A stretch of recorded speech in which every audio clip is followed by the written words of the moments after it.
Hello everyone and welcome to a readathon reading wrap-up. Well, this one's not, I guess, technically labeled as a readathon, but it's a battle between Team A and Team B. Unfortunately, Team B was not victorious this last round. That's okay, we will re-rally and we will succeed next round. Tales from Two Trails. I'm already talking about the June edition. So, like, I have been on a reading kick. I completed this in 4 days. So let's go ahead and just delve right on in. So I'm on Team B, which is the elephants. And there are 3 prompts and 1 activity prompt. And I have 4 books to tell you about for this. So prompt number 1 is to read a book for a book club. I host Autism Reads. The link is always in the description box for the Discord channel. This is where we read a book by an author that is confirmed to be autistic every month. This year, I have rotated between 1 month will be adult, the next month will be a young adult, and then it will be a middle grade. And then it starts over. Adult, young adult, middle grade. I have had people say that they like this, that it's not all just middle grade or all one genre or heavily focused on one age category, that it does rotate. And so I plan on keeping this up. So we will be rotating. It was a middle grade for the month of June. The book that I selected for the Autism Reads choice was Good Different by Meg Eden Kuyatt. This is a debut for this author. Oh my gosh, there's a couple times I got teary-eyed, had a couple of tears leak through, wasn't full on sobbing, but so many things that the character in this, Selah, experienced, and her feelings and thoughts are things that I have experienced not only during her age category, but as long as I can remember. Even now until adulthood, I'm 40, I still struggle with some of these thoughts and feelings. And so to see that on page, I don't know, there was just something about it. I tabbed a bunch of stuff. Let me tell you just a couple. Pretending to be a normal person is tiring. Let's see, what else did I underline? Some days I have no idea what is or isn't me. Still struggle with that. I want to get some dragon figurines, but I want to find ones that specifically speak to me, like that I really like, not just some random dragon, because a dragon is a big reference in this. People like us, referring to people that are autistic, people like us are dragons with clipped wings, but like Toothless, referring to How to Train Your Dragon, but like Toothless with his prosthetic tail fin, we still find so many ways to fly. Sometimes the things people struggle with aren't obvious on the outside. And is there one more thing I want to okay, I'm not, that, like, next, the last couple things are like full pages, so I won't go through all of that.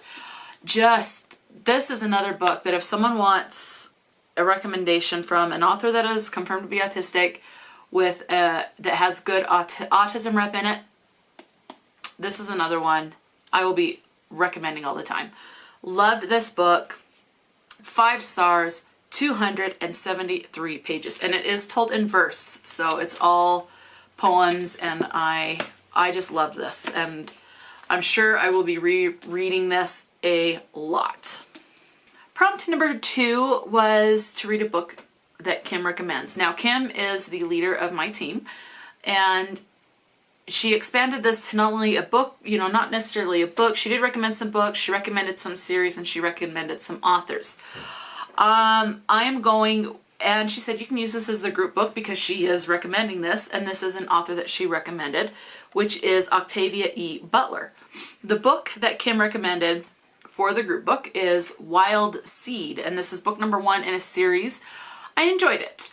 I think I was a little lost at a couple of times and kind of felt like the same thing was being done over and over. I felt like it was a little repetitive, but it was still a pretty enjoyable read. So it was a 3-star. If I broke it down into quarters, it would be like a 3.75, but I just round whatever it's in, like a 3.75 is a 3-star. So it didn't quite hit the 4-star mark. It was close, but not quite there. This takes place in like the, oh man, what was it? The 1600s to the 1800s.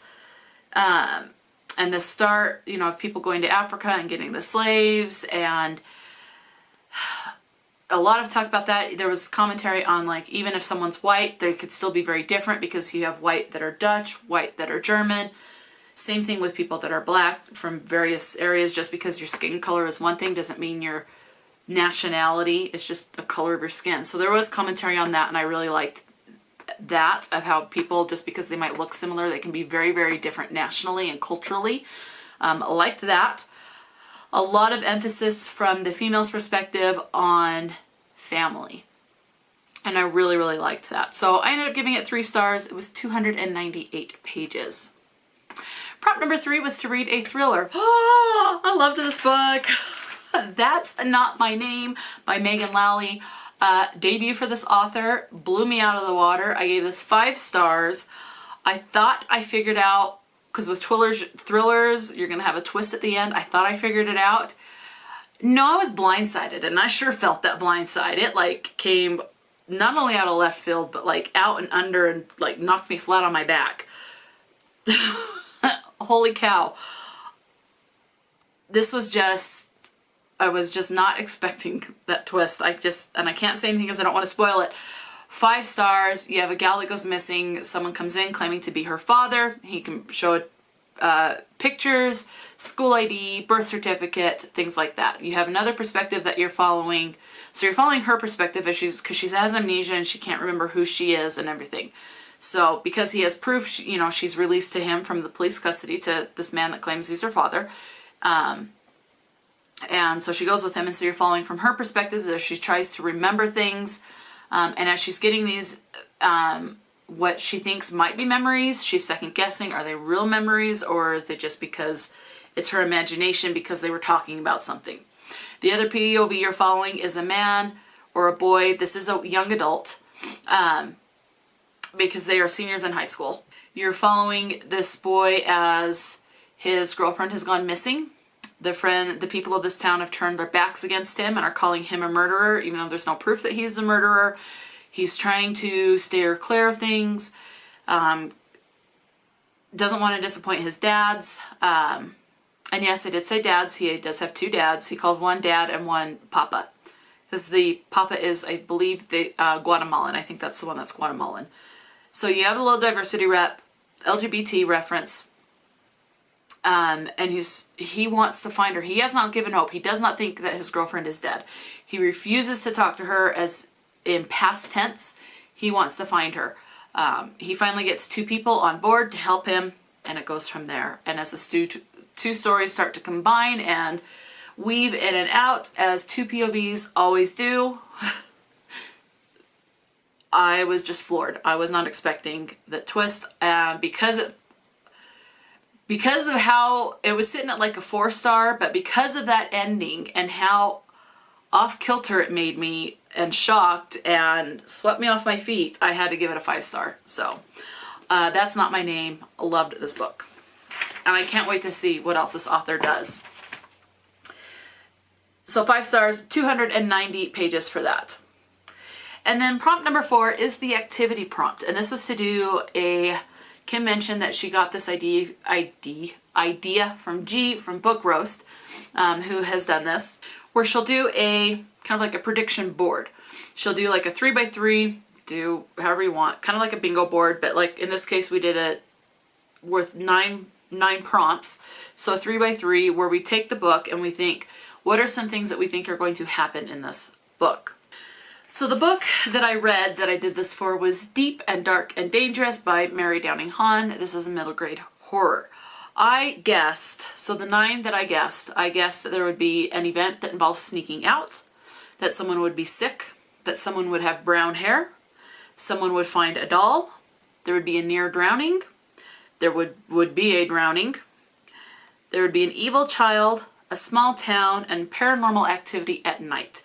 Some of these were kind of stretching just a little bit, but as you get further on, you realize that things that happened early in the book actually did fulfill some of the things that I guessed.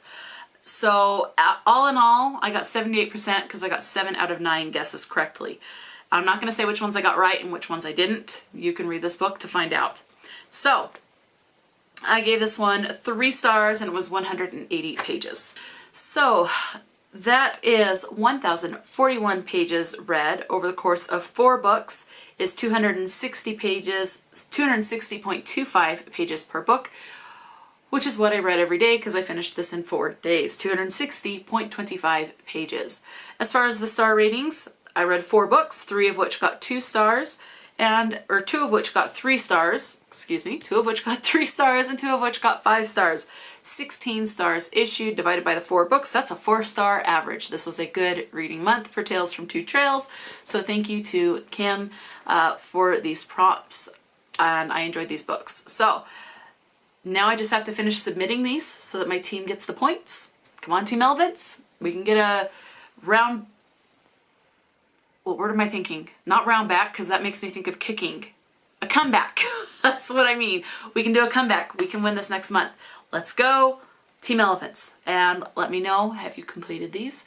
What books have you read for these prompts? If you are participating in the Tales from Two Trails battle, let me know, and what team are you on? Talk to me in the comment section below. And until next time, stay true to yourself and enjoy a good book, and I will talk to you later.